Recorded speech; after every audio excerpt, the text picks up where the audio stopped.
Ladies and gentlemen, welcome to the channel. Today I'm going to show you how you can stake on the Robinhood app.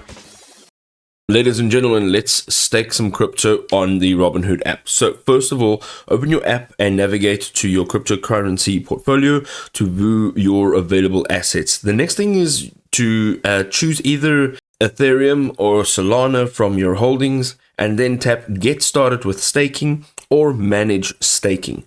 You then need to choose your stake amount, so you enter the amount that you want to stake either in USD or crypto units and then tap on Stake to proceed.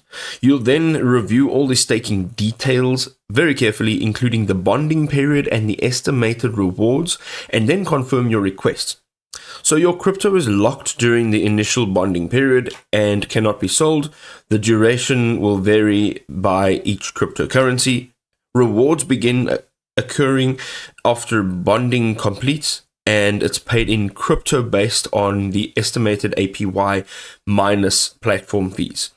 Then you can unstake after the bonding period ends or cancel pending requests before the bonding starts for maximum flexibility.